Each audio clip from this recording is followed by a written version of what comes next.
이제 본격적인 더위가 시작될 것 같습니다. 7월 초에 세상에 그 37도가 넘어가는 더위를 경험할 것이라고는 생각도 못 했는데, 앞으로 또 어떤 일들이 벌어질지 모르겠다는 생각이 듭니다. 그때 당시에 이제 뭐 동해 쪽인가 어딘가 무슨 그 기후상부터 띠가 형성이 되어서 8월 초까지는 이 더위가 계속 될 거라고 하더니 또 갑자기 폭우가 쏟아지면서 낮 기온이 뭐 26도 뭐 이 정도에 머무르는 때도 있어서, 야, 참 한치 앞을 알 수 없는 것이 인생이다라고 하는 생각을 했습니다.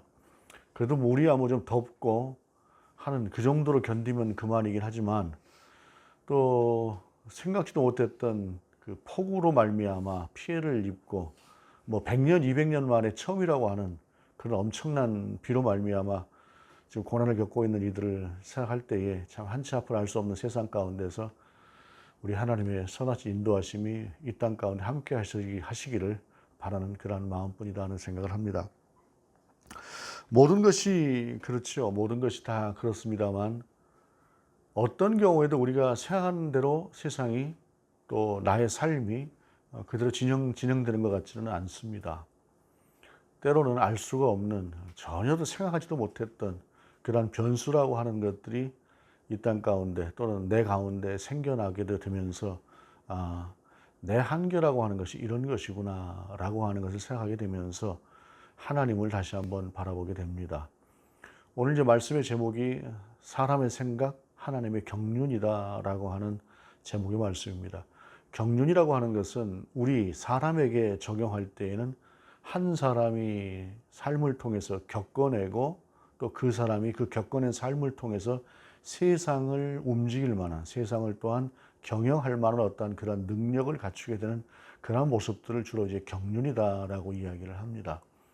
근데 이 말씀이 이제 하나님의 경륜이다라고 하는 쪽으로 가게 되면 좀 더 그 의미가 확장됩니다. 신학적인 의미로 하나님께서 이 모든 것들을 창조하셨죠. 그 하나님께서 창조하신 것을 하나님의 뜻대로 움직여 가십니다. 그것을 우리가 알 수가 없는 것이죠.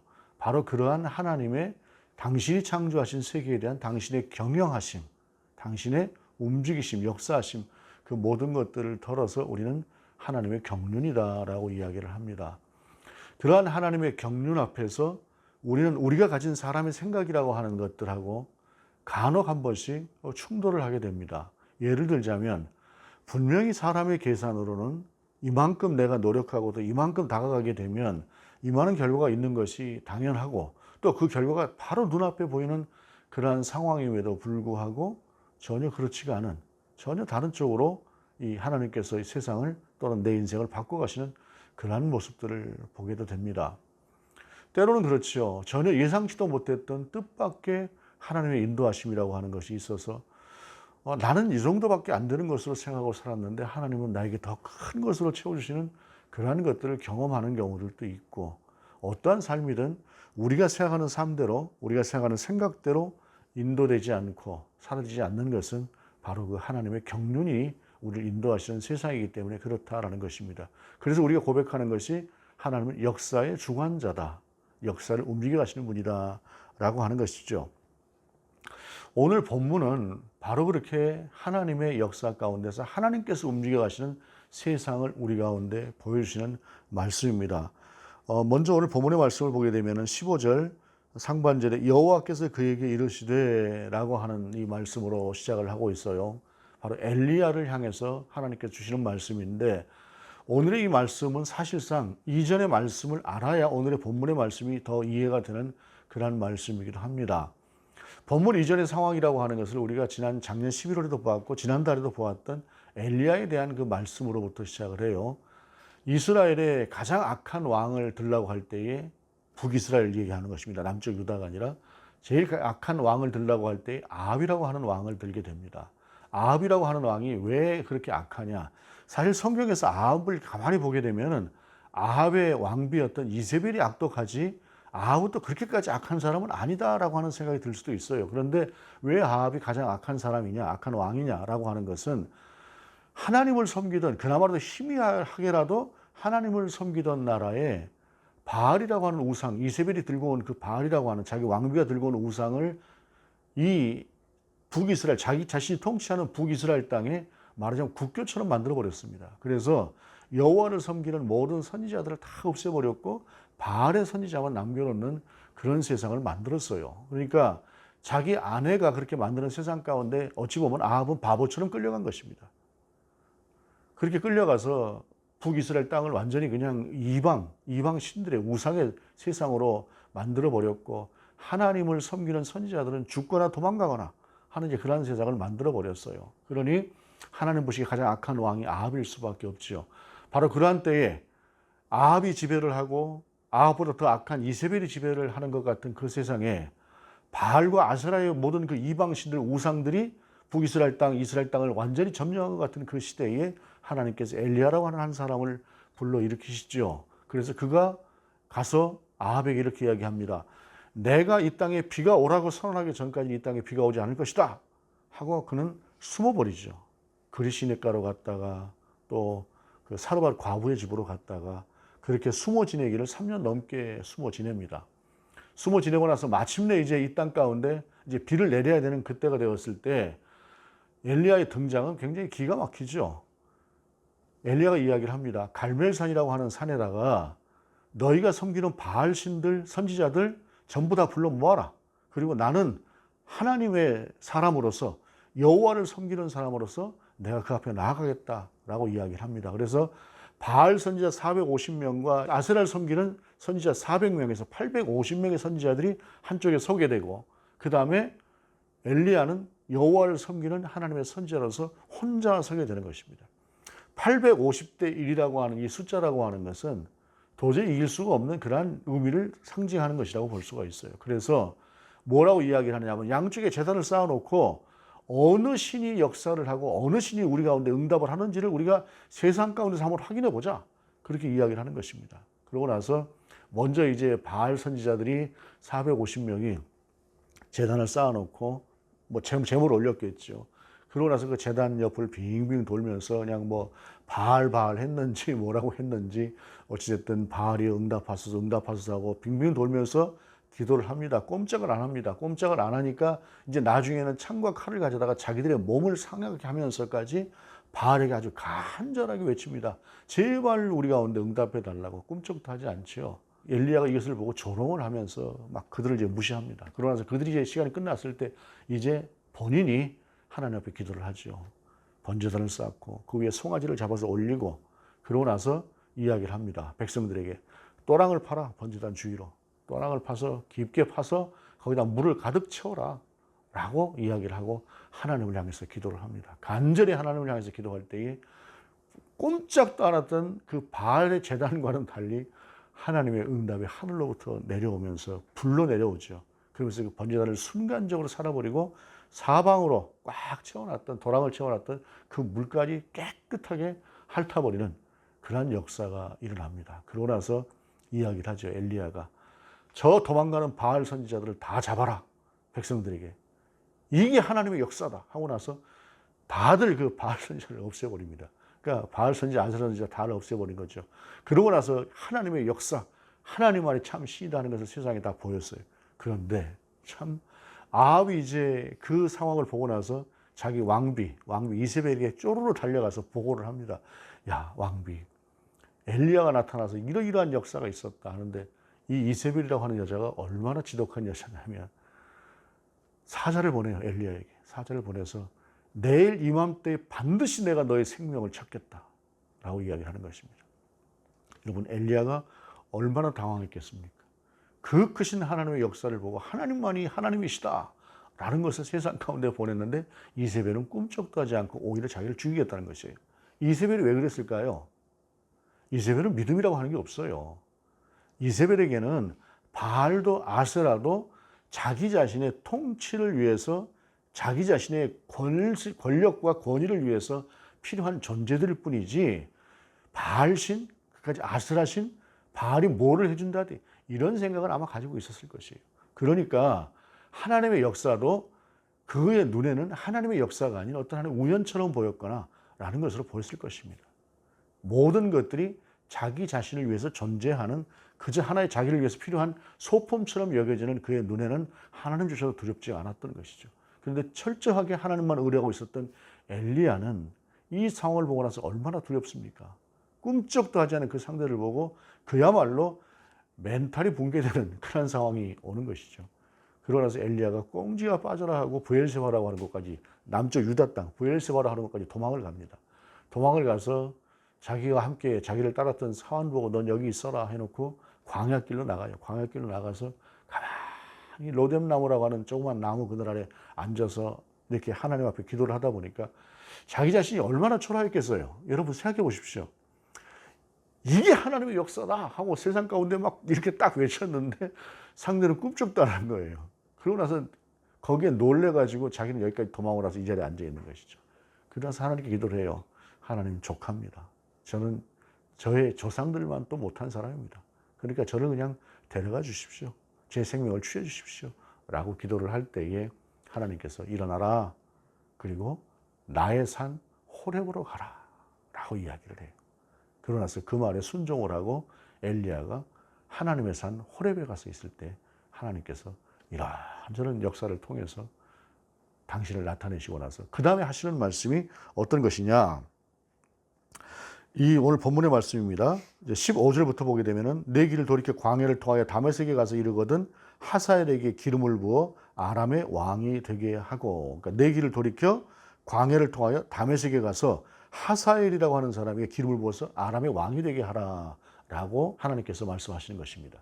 자, 그 다음에 이제 하사엘에게 또 예후에게 그리고 엘리사에게 기름을 부으라는 이 세 가지의 말씀을 하세요. 이것은 무엇이냐면 너는 지금 이세벨이 통치하는 것 같지? 너는 지금 아합이 통치하는 것 같지?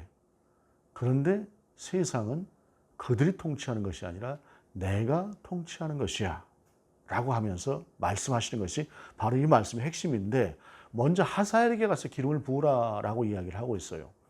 하사엘은 이때 당시에 베나닷이라고 하는 아람 왕의 군대 장관이었습니다. 군대 장관이었던 사람인데 아람이라고 하는 나라하고 이때 당시에 북이스라엘하고 전쟁을 하고 서로 겨루면 비슷비슷했어요. 오히려 북이스라엘 아람을 칠 만한 그러한 나라였습니다. 그렇게 힘 있는 나라였는데 그 나라의 베나닷이라고 하는 왕에게 가서, 왕을 섬기고 있는 하사엘에게 가서 기름을 부어라 라고 이야기를 하는 것입니다. 실제로 본문 속에서 하사엘에게 기름을 부었던, 엘리야가 기름을 부었다는 이야기는 나오지가 않아요. 그런데 이 말씀은 무엇이냐면 아람이라고 하는 이스라엘의 가장 옆에 있는 나라, 그 나라, 그러니까 세계를 움직이는 분이 하나님이시다라는 것이에요. 그런데 나중에 이 하사엘이 베나닷이라고 하는 자기가 섬기던 주군을 죽이고 자기가 왕이 됩니다, 결국엔. 그리고 나서 그 뒤부터 어떤 일이 벌어지느냐, 역전이 돼요. 이스라엘이 이제 아람에게 그때부터 당하는 나라가 됩니다. 당하는 상황이 돼요. 그럼 하나님께서 왜 하사엘에게 기름을 부으라고 하셨을까라고 하는 것은 예후만의 문제가, 그러니까 아합만의 문제가 아니라 이세벨만의 문제가 아니라 북왕국 전체가 다 타락을 한 것이에요. 그래서 이제는 아람이라고 하는 채찍을 통해서 이스라엘을 치면서 이스라엘로 하여금 채찍에 맞고 회초리에 맞고 돌이켜서 하나님을 찾도록 하기 위한 도구로 하나님께서 아람이라고 하는 나라를 사용하시고자 한 것이죠. 역사적으로 보게 되면 결국에는 아람을 통해서 치는데도 불구하고 그들이 말을 안 들었을 때 결국에는 아수르에 의해서 그들이 멸망을 당해버리고 많은 역사가 그 뒤로 이어집니다마는 하나님께서는 아람이라고 하는 나라, 지금은 비등비등한 나라, 그러나 그 나라를 키워서 이제는 이스라엘 치는 도구로 하나님께서 세우시는 그러한 도구로서 하사엘이라고 하는 사람을 통해서 그 나라를, 그 왕을 세우게 된다고 하는 말씀을 하게 되는 것입니다. 그리고 그 다음에 예후에게 기름을 부어라 라고 하나님께서 16절에 말씀하세요. 너는 또 님시의 아들 예후에게 기름을 부어 이스라엘의 왕이 되게 하고. 오므리 왕조라고 하는 왕조가 생겨났습니다. 왕조라고 하는 것은 무엇입니까? 아버지가 왕조면 아들이 왕이 되는 거, 아들이 왕이 되고 그 다음에 손자가 왕이 되는, 그렇게 이어지는 것이 왕조예요. 그러니까 왕조라고 하는 것은 대를 이어서 왕이 되는 구조가 왕조입니다. 그런데 이때 당시에 북이스라엘은 오므리 왕조라고 해서 오므리로부터 아합에 이르기까지 쭉 왕조가 이어지고 있는, 오므리라고 하는 가문이 왕으로 있는 그런 왕조였는데 예후라고 하는 사람에게 기름을 부으라라고 말씀을 하고 있는 것이에요. 이 말은 뭐냐면 이제 지금 이 악한 왕 아합으로 이어지는 이 시대가, 이 왕조가 끝까지 가지 못할 것이다 라고 하는 것을 하나님께서 말씀하시는 것입니다. 이 왕조를 끝내겠다는 것이죠. 물론 아합 때 이 일이 이루어지지는 않습니다. 그 뒤로 몇 대가 건너가지만 그러나 결국에는 예후라고 하는 사람이 반역을 하게 되면서 이 악한 왕이었던 아합의 아버지 오므리로부터 이어졌던 그 왕조도 결국에는 끝장이 나버리는 것입니다. 지금 되어질 일을 말하는 거지 되고 있는 일을 이야기하는 것은 아닙니다. 이 일은 상당히 수십 년 정도가 지난 후에 이루어지는 일이지만 하나님께서는 이스라엘의 왕 이 아합의 가문도 그리고 이스라엘이라고 하는 이 땅도 하나님께서 외부를 통해서 또는 그 아래 수하를 통해서 이 나라를 이 땅을 이 땅에 있는 섬기는 왕들을 하나님께 치리하겠다라고 하는 것을 말씀하시는 것이죠. 오므리 왕조라고 하는 왕조가 사실은 대단한 왕조입니다. 북이스라엘이라고 하는 나라고 남쪽 유다고 보게 되면 남쪽 유다는 비교적 하나님을 잘 섬기는 나라였으나 북이스라엘에 비해서 굉장히 미약했어요. 북이스라엘이라고 하는 나라는 상당히 강한 나라였고 특별히 오므리 왕조 시대에 이 나라는 세상과 더불어 겨룰 만한 아람과도 더불어서 겨루면서 오히려 아람을 쳤어요. 아람을 치면서 승리할 만큼 강한 나라가 북왕국이었습니다. 그러나 조금의 세월이 지나갔을 때 하사엘이라고 하는 사람이 베나닷을 죽이고 왕이 되었을 때 그 뒤로 이스라엘은 수세에 몰리는 그러한 나라로 변하게 되었다라고 하는 사실입니다. 지금 눈앞에 보이는 것이 전부가 아니다라고 하는 것을 하나님께서 말씀하시는 것입니다. 상심한 선지자, 이제는 되었다. 이제는 하나님을 높이고 하나님을 섬기는 나라로 회복될 것이다 라고 생각했던, 당연히 그렇게 생각될 것이라고 했던 그 생각이 무산되고 오히려 자기 자신은 꽁지가 빠지게 도망을 하게 되는 처참하고 참담한 상황이 이르렀을 때 선지자의 생각은 어떤 것이었을까요? 이것이 아닌데 라는 것 아니었겠습니까? 얼마나 처참했겠습니까? 정말로 영웅적인 모습으로 드러나서 세상 가운데 봐라 하나님의 역사다. 보아라 우리 여호와만이 진실한 하나님이시다 라고 외쳤던 그가 정말로 그렇게 한 여자의 한 왕비의 그 위협 앞에 굴복하고 도망가서 그렇게 초라한 모습으로 있었을 때 바로 그가 가지고 있었던 것은 그냥 차라리 죽는 것이 낫겠습니다 라고 하는 그런 절망이었다라고 하는 사실입니다. 이렇게 보게 되면은 엘리야라고 하는 한 사람은 영웅적인 사람이 분명히 아니다라고 하는 것을 볼 수가 있습니다. 그런데 여러분, 세상을 보게 되면 꼭 영웅적인 사람, 강하고 담대해 보이는 사람, 아, 저 사람은 정말로 남자 같다, 상남자 같다. 뭐 표현이 좀 약간 좀 이렇게 요즘 세상에 뭐 별로 맞지 않는 표현이긴 합니다만은 우리가 그렇게 볼 수가 있는 그러한 사람들이 세상을 움직여가는 것이 아니라 이렇게 연약해 보이고 어찌 보게 되면은 참 여성 같은 심성, 그런 심성을 가지고 있는 그 엘리야를 통해서 하나님은 역사를 이루어 가시는 분이시다라고 하는 것을 알게 됩니다. 물론 엘리야의 뒤를 이어서 다시 또 그 일을 있게 된 엘리사는 전혀 다릅니다. 엘리야는 엘리사가 가지고 있었던 그런 열악한 모습과는 다르게 물러서지 않는 아주 강하고 담대한 그러한 모습을 보이는 것이 엘리사입니다. 사실 이제 성경을 쭉 보다 보면 엘리사의 모습은 정말 통쾌한 면들이 굉장히 많아요. 그는 뭐 이렇게 굴복하지 않습니다. 물러서지도 않습니다. 아주 강하고 담대하게 탁 외치고 나가는 그러한 모습을 보게 되는데, 그러나 그의 승 엘리야는 그렇게 연약해 보이는 그런 모습이었지만, 그러나 하나님께서는 그를 통해서 그의 손길을 통해서 세상을 움직이는 분이 바로 하나님이시다라고 하는 것을 다시 한번 보이신다는 것입니다. 그렇게 해서 하사엘에게 기름을 붓고 예후에게 기름을 붓고 그들을 통해서 한 사람은 이스라엘 왕이 한 사람은 아람의 왕이 되게 하실 때에 하나님께서 이제 엘리사라고 하는 한 사람을 부르시게 되는데, 오늘 19절을 보게 되면 엘리야가 거기서 떠나 사밧의 아들 엘리사를 만나니 그가 12겨리소를 앞세우고 밭을 가는데 자기는 12째 겨리소와 함께 있더라. 자, 이 한 겨리소라고 하는 것은 두 마리를 얘기하는 겁니다. 두 마리가 짝을 지어서 이 밭을 가는 것이에요. 그런데 12겨리소가 밭을 간다라고 하는 것은 그때 당시의 삶으로 보아서는 굉장히 안정적인 삶을 사는 것이죠. 거부라고 할 수가 있을 것입니다. 12겨리소를 가지고 땅을 갈 만큼 굉장히 넓은 땅을 가지고 있는 사람이 바로 엘리사였다라고 하는 것이죠. 그런데 엘리야가 그리로 건너가서 겉옷을 그에 의해 던졌더니라고 성경을 말씀하고 있습니다. 근데 이 행동이라고 하는 것은 무엇이냐면은 이제 내 사역을, 내 뒤를 네가 이어라 라고 하는 의미로 그에게 겉옷을 던지는 것입니다. 그 겉옷을 받는 사람 입장에서는 어떻게 합니까? 그대로 따를 수도 있고 거절을 할 수도 있습니다. 지금 엘리사의 모습을 보게 되면 상당히 여유로운 그런 삶을 살고 있는 것이에요. 경제적으로는 적어도 아무것도 부러울 것이 없을 만큼 그러한 삶을 살고 있는 것인데, 그에게 다가가서 겉옷을 던졌을 때에 그가 어떤 반응을 합니까? 20절, 그가 소를 버리고 엘리야에게로 달려가서 이르되 청하건대 나를 내 부모와 입맞추게 하소서, 그리한 후에 내가 당신을 따르리이다 라고 말씀하고 있습니다. 엘리사는 즉각적으로 반응을 하는 것입니다. 즉각적으로 반응을 하고, 내가 내 부모에게 입맞춤하고 돌아오겠다고 하는 것은 내가 이제 죽을 때까지 어머니 아버지를 못 볼 수도 있습니다. 하나님께서 내게 맡기시는 사역을 위해서 나는 이제 떠나갑니다라고 하는 아들로서의 작별 인사를 하고 오겠다는 말과 같은 말입니다. 자, 그러면 생각해 보십시다. 어떻게 엘리사가 이렇게 즉각적으로 반응할 수 있었을까요? 12결의소를 가지고 살아갈 만큼 풍요로운 삶, 그러한 삶을 살아가지만, 그러나 제정신이 박혀 있는 사람이라고 한다면,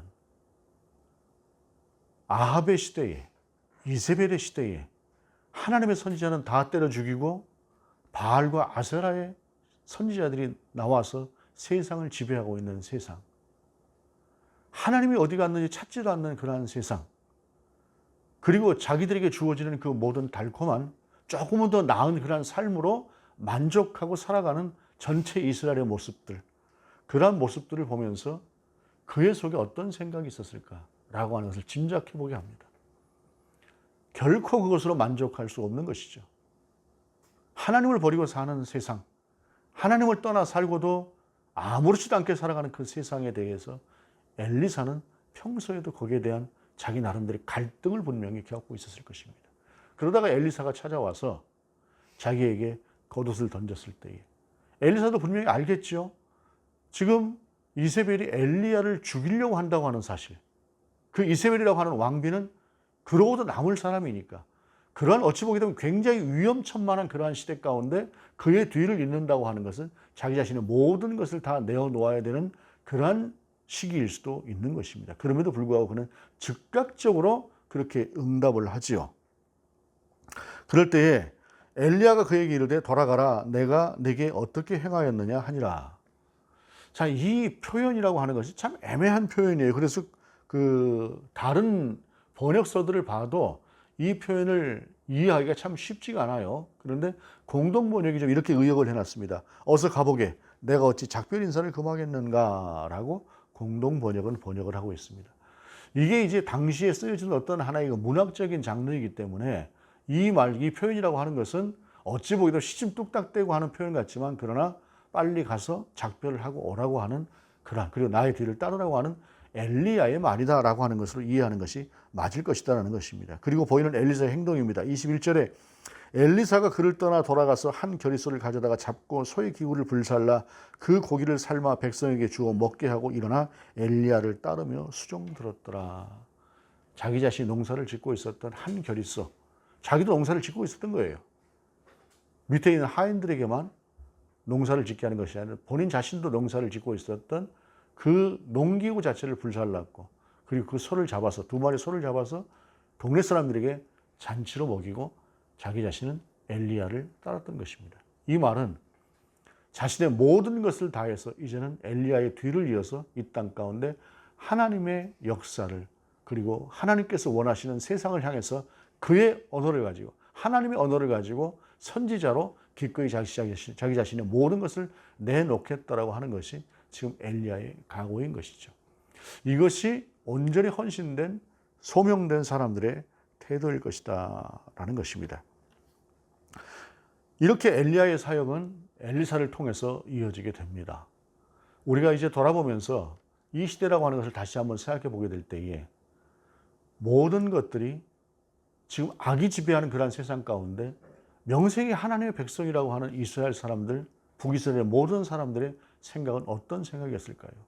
물론 남은 자 7천이 있고 그루터기가 남아있다라고 하는 게 성경의 표현이기도 하지만 대부분의 사람들은 생각이 없이 그저 살았을 것입니다. 그리고 바라, 엘리야가 나와서 저 엄청난 일을 벌여도 이세벨은 꿈쩍도 하지 않는다. 그러니 우리가 살 길은 이세벨을 향해서 가는 것이다. 라고 하는 것이 사람의 생각이었을 수 있을 것입니다. 그런데 하나님의 생각은 다른 것이죠.